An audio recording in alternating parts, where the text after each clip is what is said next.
बहुत समय पहले की बात है। एक गांव में एक लड़का रहता था। उसे बहुत ही गुस्सा आता था। छोटी छोटी बातों पर वह अपना आपा खो बैठता था और लोगों को भला बुरा कह देता था।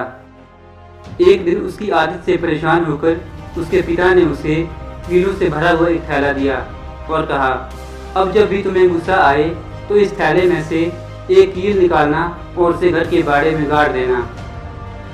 पहले दिन उस लड़के को 40 बार गुस्सा आया और उसने 40 कीलें बाड़े के अंदर गाड़ दी।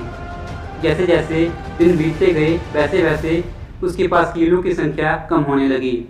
उस लड़के को लगा कि कीलें गाड़ने में इतनी मेहनत करने से अच्छा है अपने गुस्से पर काबू किया जाए। अगले कुछ ही हफ्तों में उसने अपने गुस्से पर काबू पाना सीख लिया और एक दिन ऐसा भी आया जब उस लड़के ने पूरे दिन में एक बार भी गुस्सा नहीं किया। अब उस लड़के ने ये बात अपने पिता को बताई। उसके पिता ने उसे फिर से एक काम दिया और कहा, अब हर उस दिन जिस दिन तुम एक बार भी गुस्सा ना करो तो उस दीवार में से एक कील निकाल देना। लड़के ने ऐसा ही किया। एक दिन वो भी आया जब उस लड़के ने सारी कीलें बाड़े में से निकाल दी। लड़के ने खुशी से ये बात अपने पिता को बताई। तब उसका पिता उसे उस बाड़े के पास ले गया और बोला, क्या तुम इस बाड़े में लगे इन कीलों के छेदों को देख पा रहे हो?